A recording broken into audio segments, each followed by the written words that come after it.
Good morning students. आज हम आगे करेंगे बिल्स ऑफ एक्सचेंज को।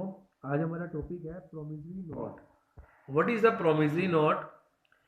बेटा ये क्या कहते हैं, आपका बिल्स ऑफ एक्सचेंज की तरह ही होता है। तो चलो हम इसको स्टार्ट करते हैं। कह रहा है some time the purchaser of the goods or debtor himself write a note. अब देखो इसमें क्या होता है कभी कभी जिसने गुड्स को परचेज किया मीन्स डेटर्स एक नोट लिखता है। ठीक है, मतलब एक रिटर्न में उसमें कुछ लिखता है और अपना उसको साइन करता है। फिर क्या कहते हैं, उसको लिखकर जो उसका सेलर होता है उसको वो पकड़ा देता है, जिसको हम लोग क्या बोलते हैं, प्रोमिसरी नोट। अगर हमें इसको इंडियन नेगोशिएबल इंस्ट्रूमेंट एक्ट के अकॉर्डिंग पढ़ूं तो ये है क्या, ये एक ऐसा इंस्ट्रूमेंट है जो कि रिटर्न में है। ठीक है, लेकिन इसको ना तो इसको बैंक नोट बोला गया, ना ही इसको करेंसी नोट बोला गया। इसमें क्या होता है, इसमें जो भी मैटर होता है, जैसे कि इसमें लिखा होता है कि भाई मैंने इस पर्सन से गुड्स ली हैं, इतने टाइम के बाद मैं इसको पेमेंट रिटर्न करूंगा, ये सारी इसमें बातें लिखी होती हैं। इसको बनाने वाला साइन करता है। ठीक है, और जितना उसने अमाउंट पे करना है वो सारा उसके अंदर मेंशन होता है, और जिसको अमाउंट पे करना है वो भी उसका नाम भी मेंशन होता है। तो ये सब कुछ उसके अंदर रिटर्न में होता है। अब दोनों में देखो डिफरेंस क्या है। जो हमने बिल्स ऑफ एक्सचेंज पढ़ा था यहाँ पर देखो, ये हमने बिल्स ऑफ एक्सचेंज जो हमने पढ़ा था यहाँ पर, इसमें क्या होता है, इसमें लिखता कौन है बिल्स ऑफ एक्सचेंज को, जिसने गुड्स को बेचा है। और बेटा यहाँ पर जो प्रोमिसरी नोट हम पढ़ रहे हैं इसमें कौन लिखता है, जिसने गुड्स खरीदी है, मतलब डेटर्स। अब इसके फीचर्स क्या हैं, ये एक रिटर्न में होता है। अब नाम देखो इसका क्या है, प्रोमिसरी नोट, तो कहीं ना कहीं प्रॉमिस की बात कर रहा है। तो मतलब यहाँ पर कहीं ना कहीं प्रॉमिस की जा रही है पेमेंट के रिगार्डिंग। ठीक है, इसमें जैसे एग्जांपल लिखा हुआ है कि भाई मैं आपको 10,000 रुपीज पे करूंगा। कह रहा है he is not a promise note because it means, यहाँ पर क्या बोला गया है, acknowledgement of debt and there is a no promise to pay. इसका मीनिंग ये नहीं बोला गया कि भाई क्या कहते हैं ये प्रोमिसरी नोट हो गया, क्योंकि यहाँ पर सिर्फ एक एक्नोलेजमेंट है। एक्नोलेजमेंट मतलब एक रसीद दी गई है कि भाई पैसा क्या कहते हैं दिया गया है या पैसा हमने लेना है, यहाँ पर कोई प्रॉमिस नहीं की जा रही। उसके बाद है यहाँ पर कह रहा है the promise to make payment must be unconditional. देखो जो हम प्रॉमिस कर रहे हैं पेमेंट के लिए वो अनकंडीशनल होनी चाहिए। मतलब I promise to pay 10,000 as soon as possible is not a promissory note because it is it is not unconditional. देखो यहां पर भी इसको भी प्रोमिसरी नोट नहीं बोला गया, क्योंकि क्योंकि यहां पर कह रहा है ये यहां पर अनकंडीशनल नहीं है। ये यहां पर क्या है, अनकंडीशनल नहीं है, तो इसलिए प्रोमिसरी नोट नहीं है ये भी। उसके बाद है जो भी अमाउंट आपने पे करना है वो पूरा का पूरा स्पेसिफाइड होना चाहिए, किसके अंदर, प्रोमिसरी नोट के अंदर पूरा स्पेसिफाइड होना चाहिए। उसके बाद है ये पूरा का पूरा साइन भी होना चाहिए। कौन साइन करेगा, मेकर या फिर जो उसने प्रॉमिस किया है प्रोमिसर। उसके बाद है यहाँ पर जो पे है उसका नाम भी मेंशन होना चाहिए जिसको पेमेंट मिलेगी। अब कह रहा है जो प्रोमिसरी नोट है can't be made payable to the bearer. ठीक है, मतलब कहने का मीन्स है जो प्रोमिसरी नोट है आप बीरर को पे नहीं कर सकते। उसके बाद इसमें स्टैंप भी लगी होनी चाहिए, जो प्रोमिसरी नोट की जो वैल्यू है उसके अकॉर्डिंग प्रोमिसरी नोट में क्या होगी, स्टैंप लगेगी। तो बेटा ये देखो ये आपका प्रोमिसरी नोट का एक परफॉर्मा दिया हुआ है। यहाँ पर क्या कहते हैं, एड्रेस आ गया, कितना अमाउंट देना है, यहाँ स्टैंप लग जाएगी। 2 months after date I promise to Shri Karuna Sagar or order of sum rupees 5 lakh only for the value received. तो ये प्रोमिसरी नोट में लिखा गया ये करुणा सागर, ठीक है, जिसको भी मतलब पे करनी है और जिसने बनाया है उसका ये सारा नाम आ गया। अब उसके बाद फीचर्स क्या है बेटा, यहाँ पर देखो 2 पार्टीज है। मेकर कौन है, मेकर वो पर्सन है जो जिसने प्रोमिसरी नोट बनाया है और जिसने साइन किया है। अब यहाँ पर जो दिया हुआ है प्रेम किशोर, तो प्रेम किशोर कौन है, जिसने गुड्स खरीदी है, मतलब डेटर्स है। अब यहाँ पेई कौन है, पेई वो है जिसने गुड्स बेची है, जिसको पेमेंट मिलनी है, जैसे करुणा सागर। अब यहाँ पर कह रहा है यहाँ पर कोई एक्सेप्टर नहीं होता। ठीक है, प्रोमिसरी नोट के केस में कोई भी एक्सेप्टर नहीं होता, क्योंकि इसको बनाया किसने है, जिसने पेमेंट देनी है उसने इसको बनाया। तो यहाँ पर बेटा एक्सेप्टेंस का तो कोई सवाल ही नहीं पैदा होता। उसके बाद दोनों में डिफरेंस क्या है आप ये भी देख लेते हैं। बिल्स ऑफ एक्सचेंज और promissory note. Bills of exchange में बेटा 3 पार्टीज इन्वॉल्व होती हैं, ड्रोवर, एक्सेप्टर एंड पे। और प्रोमिसरी नोट में 2 पार्टीज इन्वॉल्व होती हैं। एक तो हो गया मेकर। मेकर कौन होता है? जो प्रोमिसरी नोट को बनाता है, उसको साइन करता है, ठीक है। और दूसरा पे। पे कौन होता है? जिसको पेमेंट मिलनी है। उसके बाद है ड्रोवर एंड ऑर्डर। ड्रोवर ये हो गया आपके पास, अलग से पॉइंट है, ये अलग पॉइंट है। ड्रोवर कौन होता है यहाँ पर? जिसने बिल्स ऑफ एक्सचेंज को बनाया है, इट मीन्स क्रेडिटर हो गया। और यहाँ पर ड्रोवर कौन होता है? यहाँ पर जिस डेटर होता है जो प्रोमिसरी नोट को बनाता है। उसके बाद है ऑर्डर एंड प्रॉमिस।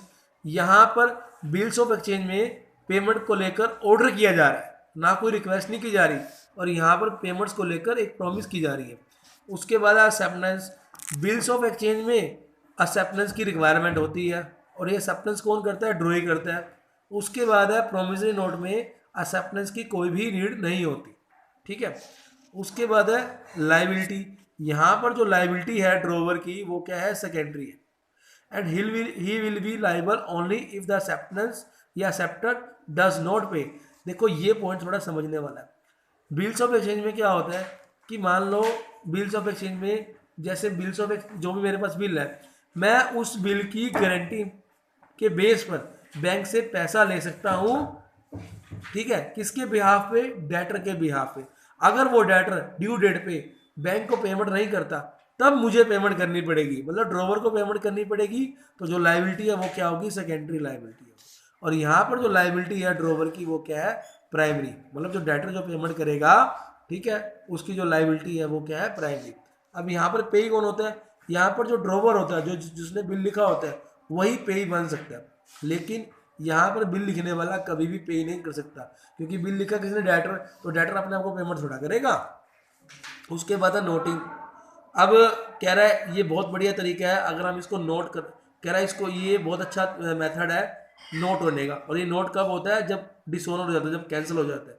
तो यहाँ पर नोटिंग की कोई रिक्वायरमेंट नहीं रहती, ठीक है। उसके बाद है कॉपीज। अगर मान लो लोकल बिल है, तो यहाँ पर कह रहा है सिर्फ एक ही कॉपी बनानी पड़ेगी, लेकिन अगर फॉरेन बिल है तो 3 कॉपीज बनानी पड़ेगी। और यहाँ पर कह रहा है 1 कॉपी की रिक्वायरमेंट है, कह रहा है चाहे लोकल हो चाहे फॉरेन हो। उसके बाद है स्टैम्प। यहाँ पर कोई फिक्स अमाउंट, यहाँ पर कोई फिक्स नहीं है कि स्टैम्प लगेगी बिल्स पर, ठीक है। बट अगर जरूरी है तो आपको लगानी भी पड़ेगी। उसके बाद है यहाँ पर तो स्टैम्प लगेगी चाहे कोई सा भी केस हो, ठीक है बेटा। अब उसके बाद नेक्स्ट पॉइंट है date of maturity and date of grace. बेटा डेट ऑफ जो मैच्योरिटी होती है ना, उसका मीनिंग होता है जो भी डेट आपकी मैच्योर हो चुकी है पेमेंट के लिए, जिसने यहाँ पर लिखा हुआ है the date on which the payment of the bill becomes due is called the due date या डेट ऑफ मैच्योरिटी। मतलब वो डेट जिस डेट पर आपको पेमेंट देनी है, तो उसको हम क्या बोलेंगे? ड्यू डेट बोलेंगे या डेट ऑफ मैच्योरिटी बोलेंगे, ठीक है। अब उसके बाद है यहाँ पर डेट ऑफ ग्रेस। अब डेट ऑफ ग्रेस क्या होता है? देखो सपोज आज आपकी ड्यू डेट बन गई है 7 तारीख, तो 7 तारीख में 3 दिन एक्स्ट्रा ऐड कर दो, 7 तारीख में 3 दिन और ऐड कर दो, तो फिर वो क्या बन जाएगा? Date of grace. ग्रेस का मीनिंग होता है एक्स्ट्रा टाइम दे दिया हमने, 3 दिन आपको और अलॉट कर दिए। जैसे फॉर एग्जाम्पल अगर मान लो कोई बिल है, वो कब लिखा गया? 1 जुलाई 2016 को लिखा गया है, और बोला गया है कि 2 मंथ्स के बाद आपको पेमेंट करनी है। तो 1 जुलाई को लिखा गया, तो 2 महीने का टाइम मांगा गया। तो 2 महीने का टाइम कब होगा? 1 जुलाई, उसके बाद 1 अगस्त, और उसके बाद 1 सितंबर। तो 1 सितंबर को ड्यू डेट आ गई। अब इस 1 सितंबर में 3 दिन और ऐड कर दो, तो 4 सितंबर क्या हो जाएगी? यहाँ पर बिल्कुल ड्यू डेट हो जाएगी जिस पर आपको पेमेंट करनी है। तो मैं दोबारा से बता रहा हूँ आपको एक चीज़, यहाँ पर देखो पेज पे बता रहा हूँ अच्छे से, आप इसको समझ लो बेटा, तो प्रॉब्लम नहीं आएगी आपको। ये देखो यहाँ पर हमने बोला है, ये एग्जाम्पल दिया हुआ है यहाँ पर, देखो 1 जुलाई को हमने बिल लिखा, 1 जुलाई को, ठीक है बेटा।